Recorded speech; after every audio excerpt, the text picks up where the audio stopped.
자, 오늘 저와 여러분들이 함께 나누는 말씀은 마태복음 5장 14절 말씀입니다. 마태복음 5장 14절 함께 한 목소리로 같이 읽으시겠습니다.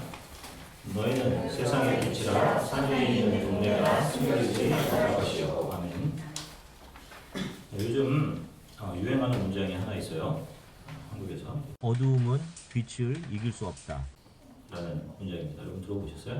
어두움은 빛을 이길 수 없다. 진리인 듯 보이고 참인 명제처럼 보이는 아무튼 멋진 문장이긴 해요. 멋진 문장입니다. 네, 이 문장이 어디서부터 누구로부터 시작되어서 유명세를 타게 된 말인지는 모르겠지만 한 가지 알아야 될 것은 우리가 여기서 무엇을 빛으로 정의하느냐에 따라서 이것은 맞는 문장이 되기도 하고 틀린 명제가 되기도 해요. 만약에 이 빛의 자리에 인간 자신들을 가져다 놓는다면 그것은 역시 절대 진리의 빛을 가장한 오만한 어둠일 수밖에 없어요. 여러분 크리스찬들 여러분들 이런 것들 잘 분별을 할 수 있어야 돼요. 절대 빛은 절대 진리인 천지를 창조하신 하나님 이외에는 없습니다. 그 분으로부터 빛이 나오는 것이에요. 인간이 만들어내는 진리와 정의는 다 상대적인 것들에 불과해요.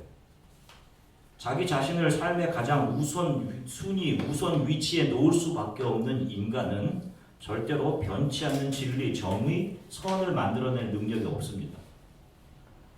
여러분 우리 크리스찬들은 이것을 인정해야지 겸손한 자리로 내려가는 사람이 되는 거예요. 이게 인정돼야지 하나님 앞에 겸손한 사람이 되는 겁니다. 성경은 정확한 목적을 가지고 쓰여진 책이에요. 바로 절대 진리, 절대 빛이신 하나님께서 절대 어두움을 물리쳐내시는 과정과 결과를 기록하고 있는 것이 성경입니다.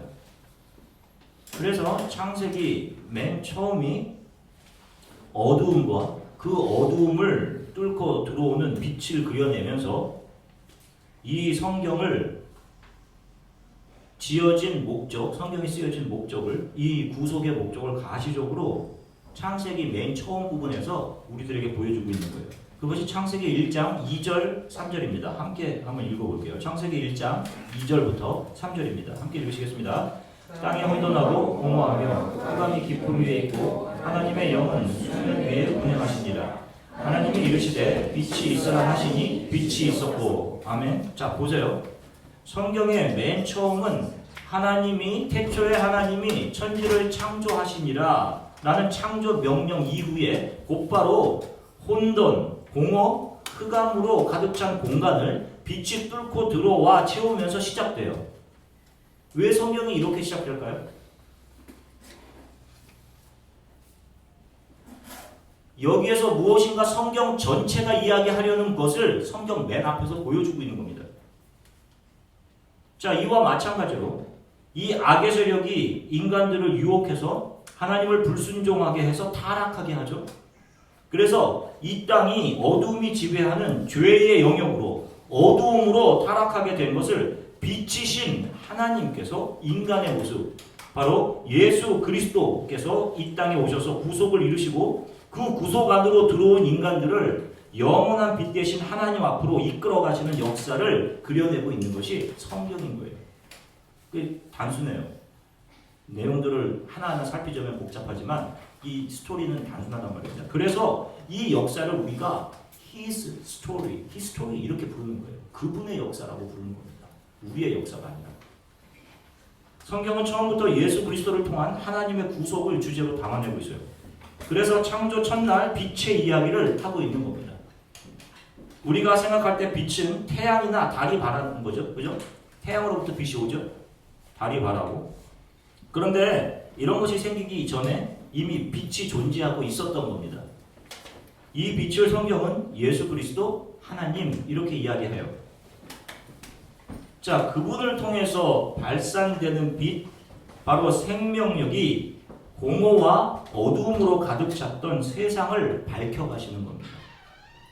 이것이 구속인 거예요. 자, 요한복음 1장 1절부터 5절까지의 말씀을 좀 같이 읽어보겠습니다. 요한복음 1장 1절부터 5절입니다. 같이 읽겠습니다. 태초에 말씀이 계시니라. 이 말씀이 하나님과 함께 계셨으니 이 말씀은 곧 하나님이시라. 그가 태초에 하나님과 함께 계셨고 만물이 그로 말미암아 지은 바 되었으니 될 것이 하나도 그가 없이는 된 것이 없느니라. 그 안에 생명이 있었으니 이 생명은 사람들의 빛이라. 빛이 어두움에 비치되 어두움이 깨닫지 못하더라. 아멘. 자, 잘 보세요. 5절을 보시면 빛이 어둠 속으로 들어왔다라고 하죠. 5절에 이렇게 요한이 표현하죠. 창세기와 똑같은 표현을 요한복음에서 해요. 그 빛을, 그리고 요한은 예수 그리스도다 이렇게 이야기하고 있는 겁니다. 그런데 세상이 그 빛을 알아보지 못하죠. 자, 오늘 우리가 읽은 본문에서 예수님은 말씀의 산 위에 서셔서 그 산으로 나온 사람들에게 너희가 세상의 빛이다 라고 이야기를 합니다. 너희는 세상의 빛이다. 산 위에 있는 동네가 숨기지 못할 것이다. 이렇게 말씀해요. 자, 그런데 우리가 지금까지 살펴본 바에 의하면 누가 빛이십니까? 누구? 예수 그리스도예요.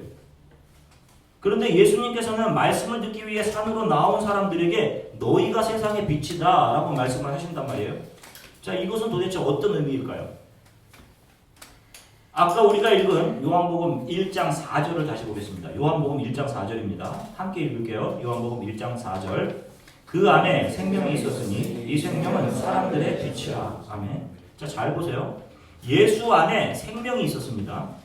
그런데 이 생명이 사람들의 빛이다 라고 얘기를 해요. 예수 안에 생명이 있었는데 이 생명이 어떤 사람들의 빛이다 라는 얘기를 합니다. 그러니까 예수의 생명을 공급받게 된 자들, 예수로 거듭난 자들에게서 나오는 것이 바로 예수의 빛이에요. 이 빛은 예수를 보여주는 빛, 하나님 나라를 보여주는 빛인 것입니다. 자, 여러분들 아시다시피 빛에는 생명력이 있어요. 이것이 빛의 특징입니다. 대부분의 식물들은 해가 비칠 때 그 얼굴을 해를 향해서 들어요. 꽃들도 마찬가지고 식물들이. 시들시들했던 잎들이 생생하게 살아납니다. 우리는 무슨 광합성의 법칙 이렇게 설명하지만 빛이 주는 생명력이에요. 해가 지면 잎들이 다 수축합니다. 그죠? 아니면 고개를 숙이거나. 사람도 마찬가지예요. 여러분 아시죠? 햇빛을 비추게 되면 비타민 D가 생성이 됩니다. 놀라워요. 이것이 사람의 기분을 좋게 만들어요. 살아있다고 느끼게 하는 겁니다. 그래서 여러분 너무 도서관 안에 계속 오래 있으면 우울해질 수 있어요. 그래서 우울하신 분들은 햇빛을 많이 쬐야 됩니다. 생명력이 있는. 그런데 어둠 역시 능력이 있습니다. 어둠의 능력은 사망의 능력이에요. 사람으로 하여금 쾌락을 향하게 하고 빛으로부터 멀어지게 합니다. 여러분 밤에 일어나는 일들, 대부분 일들 상식적으로 생각해 보세요. 밤만 되면 슬금슬금 살아나는 것 같고 밖에 나가고 싶어 하는 분들이 우리 가운데도 있죠. 밤만 되면 살아나서 죄의 본능입니다. 그래서 밤에 실컷 나도 뭐 했는지 모르는 일들을 하다가 아침녘에 잠들죠. 그리고 초저녁에 일어나고 그런 적 있죠. 빛을 볼 겨를이 없어요. 그래서 피곤하고 우울해지고 하여간 이런 것들이 이제 어두움들이 만들어내는 거예요. 자, 그러면 예수께서 왜 빛으로 이 세상에 오셨는지를 이해한다면 그 예수의 빛을 바라는 존재들인 우리 크리스천들이 어떻게 살아가야 하는 그 이유를 우리가 좀 발견할 수 있을 것 같아요. 한번 살펴보겠습니다. 요한복음에서는 예수께서 행하신 7가지의 표적이 나와요. 하나님의 아들이신 하나님이신 7가지의 표적. 그 중에 6번째가 나면서부터 소경된 사람을 안식일에 고쳐주신 사건입니다. 실로암 못에 가서 내 눈을 씻으라 하셨던. 자, 예수께서 안식일에 앞을 보지 못하는 사람의 눈을 뜨게 하신 일로 인해서 종교 지도자들과 바리새인들이 예수님을 죽이려고 모함하던 일에 더 박차를 가하기 시작해요. 그런데 눈 뜬 사람이 바리새인에게 신문을 받고 풀려나게 됩니다. 이 눈을 뜨게 된 사람이. 그래서 그 사람이 풀려나서 집으로 돌아가는 길에 예수께서 그 사람에게 찾아오셔요. 자, 그 내용이 이제 요한복음 9장 35절부터 38절까지 기록되어 있어요. 요한복음 9장 35절부터 38절 함께 읽으시겠습니다. 예수께서 그들이 그 사람을 쫓아냈다 하는 말을 들으셨더니 그를 만나사 이르시되 내가 인자를 믿느냐 대답하여 이르되 주여 그가 누구시오니까 내가 믿고자 하나이다. 예수께서 이르시되 내가 그를 보았거니와 지금 너와 말하는 자가 그이니라. 이르되 주여 내가 믿나이다 하고 절하는지라. 아멘. 자 보세요. 앞을 못 보는 사람이 자신의 눈을 뜨게 해주신 예수 앞에서 지금 그분을 보고 있어요. 전에는 눈을 감은 상태에서 실로암에 나는 모세에 가서 네 눈을 씻으라 라는 명령을 내려주셨기 때문에 지금 이렇게 실로암으로 가라고 하는 분이 어떤 분인지 볼 수가 없었어요. 실로암에서 눈을 떴을 때 누가 자기 자신을 고쳐주셨는지 알지 못했습니다. 그런데 지금 이 눈 뜬 사람이 예수 앞에서 무엇이라고 고백하고 있어요? 주여 내가 믿나이다. 그분을 보면서 이런 고백을. 그리고는 이 사람의 자세를 보세요. 어떻게 하고 있어요? 그가 어떻게 하는지라? 절하는지라. 이것을 NIV로 보면 He worshipped him. He worshipped him. 이렇게 되죠. 그것은 자기 자신을 낮춰서 그들이 예배할 때 자기의 몸을 수그리고 두 손을 들어서 하나님을 경배했던 그 자세로 예수의 발 앞에 엎드려진 겁니다. 마치 여인이 예수의 발 앞에 엎드려져 향유를 부었던 것처럼. 팔복설교에서도 우리가 살펴보았죠. 우리 기독교가 가야 하는, 우리 크리스찬들이 이 땅에서 목표로 삼아야 하는 지점이 어디라고 했어요, 여러분? 예수 그리스도를 보고 그분의 발 앞에 엎드려지는 자리입니다. 그것이 우리 크리스찬들이 이 땅에서 가야 할 자리인 거예요. 이 땅에서 성공이나 소원 성취하는 자리로 가는 것이 아니에요. 우리 크리스찬들은 절대 기준이신 빛이신 예수를 보고 그 발 앞에 내가 빛이라고 생각했던, 내가 정의, 내가 선이라고 생각했던 그 모든 것이 다 들켜버리는 겁니다. 가짜구나 이게. 나는 이 안에서 내 가치, 나를 우선으로 챙겨내려고 했던 사람이었구나. 이것이 다 발각되는 겁니다. 표준 대신 예수 그리스도 앞에서. 그래서 그분의 발 앞에 엎드려지는 자 되는 거예요. 바로 이 곳이 우리 크리스찬들이 이 땅에서 나아가야 되는 곳인 거예요. 저와 여러분들이. 신앙의 길은 이렇게 낮은 곳으로 가는 겁니다. 예수 그리스도의 발 앞에까지 엎드려지는 데까지 나아가는 거예요, 여러분. 눈을 뜬 사람이 예수의 발 앞에 엎드렸을 때 예수께서 하신 말씀이 계속해서 요한복음 9장 39절부터 41절입니다. 요한복음 9장 39절부터 41절 함께 읽으시겠습니다. 예수께서 이르시되 내가 심판하러 이 세상에 왔으니 보지 못하는 자들은 보게 하고 보는 자들은 맹인이 되게 하려 함이라 하시니 바리새인 중에 예수와 함께 있던 자들이 이 말씀을 듣고 이르되 우리도 맹인인가? 예수께서 이르시되 너희가 맹인이 되었더라면 죄가 없으려니와 본다고 하니 너희 죄가 그대로 있느니라. 아멘. 자, 참 놀라운 말씀을 하세요. 아이러니인데요. 예수께서 빛으로 이 세상에 오신 이유를 말씀하셔요. 내가 왜 이 세상에 빛으로 왔는지 그 이유를 말씀하시는데 그 이유가 보는 자들은 맹인되게 하시고 보지 못하는 자들을 보게 하기 위해서다. 이런 말씀을 하십니다. 자, 여러분 이게 이해가 가세요? 빛으로 오셨는데 보는 자들은 맹인되게 하시고 보지 못하는 자들은 보게 하시기 위해서 오셨다. 말씀하십니다. 자, 자기 스스로를 명확하게 보는 자들이라고 스스로 정의했던 종교 지도자들, 바리새인들, 자신들은 죄인들과는 달리 율법을 철저히 지키는 의로운 사람이었고 정의로운 사람이며 빛과 같이 이 세상을 계몽하는 사람들이고 자신들은 클리어한 사고를 가지고 있으며 깨끗한 삶을 살았다고 생각했던 그들에게 예수님은 너희들이 바로 앞을 보지 못하는 맹인이다 라고 하시는 거예요. 그들에게. 그리고 그들에게는 너희들이 지금 내 앞에서 절대 빛이신 내 앞에서 너희들이 지금 너희는 너희들 스스로 본다라고 이야기하기 때문에 너희는 더러운 죄 가운데 그대로 있는 자들이다. 이런 생각을 하시는 거예요. 빛이 오셔서 만들어내는 일은 이 세상에서 스스로가 빛이라고 생각하며 자신은 자신의 능력으로 모든 사물을 잘 보고 판단하고 있다라고 하는 자들, 그들을 어두움으로 내어 쫓고 자신을 죄인, 소경, 부족한 자라고 여기고 예수의 발 앞에 엎드리는 그 사람들이 예수의 빛 안으로 들어와지게 되는 아이러니인 겁니다. 마태복음 9장 13절에서 예수님이 이렇게 말씀하세요. 마태복음 9장 13절입니다. 함께 읽으시겠습니다.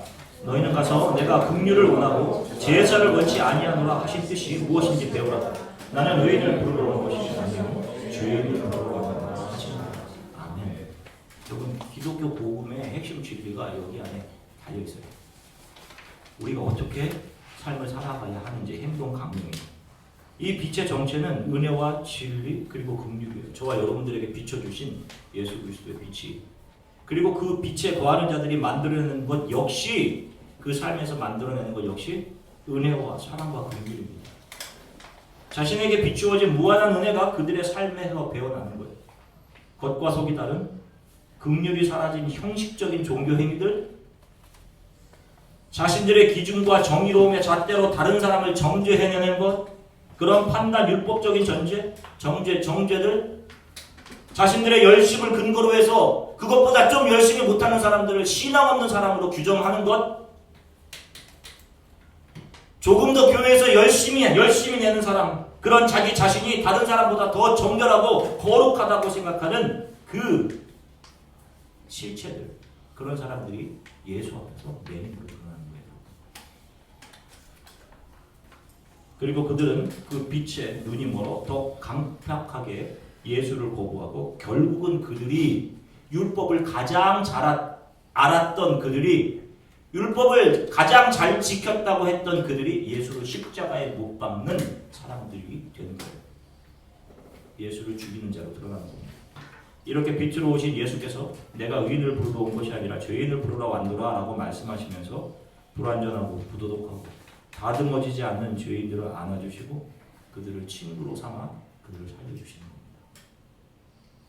이런 의미들을 가지고 예수께서 오늘 본문에서 너희는 세상이다, 세상의 빛이다 라고 하는 것의 의미를 좀 문장으로 도출해보면, 우리들이 스스로를 주 앞에서 영원한 것을 바라보지 못하는 소경, 전능자 앞에서 전능자 흉내를 내며 살았던 그 전능자의 자리에 앉아 있었던 죄인으로 여기고, 그분의 발 앞에 엎드려질 때 그분이 그런 우리를 용서하시고 예수의 생명으로 거듭나게 하시고 우리의 눈을 떠 영원한 하나님 나라 구원이 있음을 보게 하시고 그것을 소망하게 하시고 오직 그분의 사랑과 은혜 열심으로 우리를 이끌고 영원한 구원으로 인도해 가시는 아버지 하나님의 은혜, 긍휼 안에 살아가게 하시면서 그 빛 대신 하나님의 은혜와 긍휼, 사랑, 하나님의 열심을 내 삶으로 발산해내는 그런 삶을 살아가게 되는 것, 바로 이것을 가리켜 너희가 세상의 빛이다 라고 말씀하시는 겁니다. 성도는 자기 자신의 착한 일로 세상의 빛을 비추어 세상을 변화시켜가는 존재가 아니에요. 여러분들의 능력과 노력으로 이 세상을 밝게 할 수 있는 그런 빛들이 여러분들 될 수 없어요.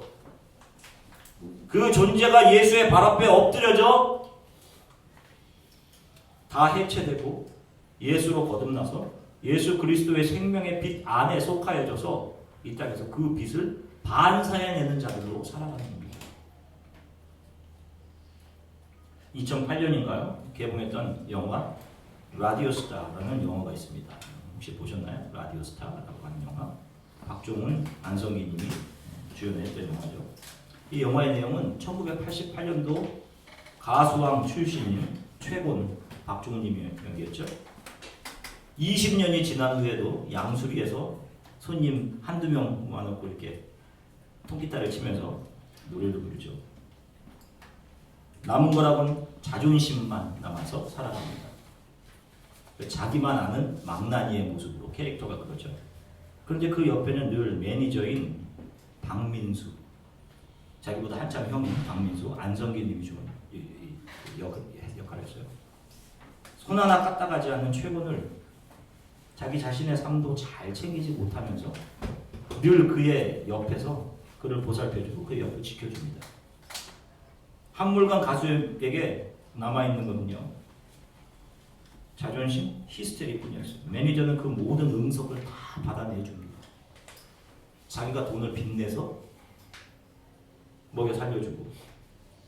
그런데 너무나 현실과 동떨어져 자신의 상황을 제대로 파악하지 못하고 자기가 아직도 인기 스타, 가수왕인 것처럼 행동하는 최고를 더 이상 참지 못하고 결국 그의 곁을 떠나요. 매니저 민수는 1988년 최고의 팬클럽 회장이었던 아내와 결혼했는데 아내가 작은 분식점을 운영하고 있어요. 결국 혼자 운영하다 힘이 들어 안 되니까 그 분식점도 문을 닫았어요.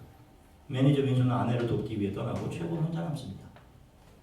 강원도 산골 영월에서 방송 코너 하나 맡아서 진행하는데 비가 내리던 어느 날 그가 점점 자신의 상황을 이해하게 되죠. 그 방송에서 최고는 눈물을 흘리며 이런 말을 해요. 형이 언젠가 그랬지. 저 하늘의 별들 중 자기 혼자서 빛을 내는 별은 없다고 했지. 다 다른 빛을 반사해서 빛을 내는 거라고. 형 듣고 있지? 형 돌아와라. 나 좀 빛 좀 내게 해주라. 형 듣고 있어? 그러면서 후회한다고 그러죠. 굉장히 감동적이고 참 잘 만들어진 영화라고 생각해요. 최근을 보면서 하나님을 떠난 저의 모습, 우리들의 모습들을 볼 수 있었던 것 같아요. 맞아요. 사람은 자기 스스로 빛을 절대로 낼 수 없는 존재입니다.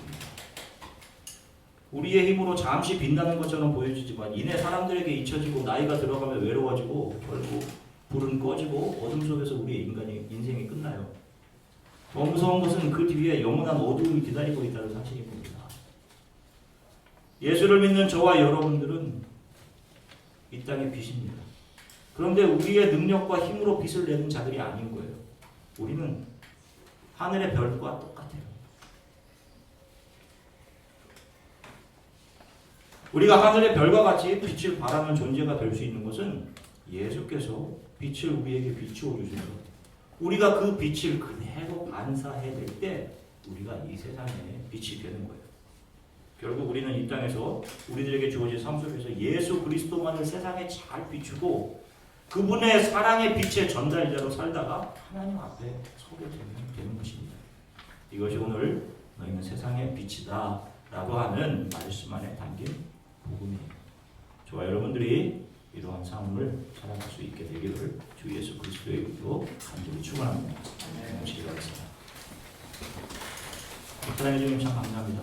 오늘도 너희는 세상의 빛이니 하늘에 있는 동네가 감추지 못할 것이다 라고 하시는 말씀을 의미들을 하나하나 살펴보았습니다. 그렇습니다. 주님.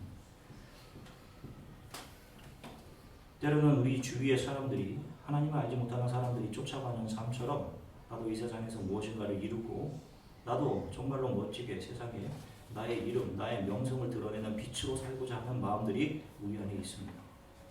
주님, 그러나 오늘 우리가 주님의 말씀을 들었으니 이 하나님의 말씀이 우리의 교만과 우리의 불순종을 무너뜨려 내려주시고 우리는 온전히 주 예수 그리스도만, 주 예수 그리스도의 빛만 반사해내는 삶을 살아가게 도와주시기를 소망합니다. 주 예수께서 우리에게 비춰주신 사랑과 긍휼, 은혜의 빛을 우리가 이 땅을 잠시 살아가는 동안 수많은 사람들에게 그대로 비추고 주님 앞에 서게 되는 그러한 사람들을 이들이 살아갈 수 있도록 하나님 함께해 주시기를 간절히 소망합니다. 감사드리며 주 예수 그리스도 이름으로 기도드립니다.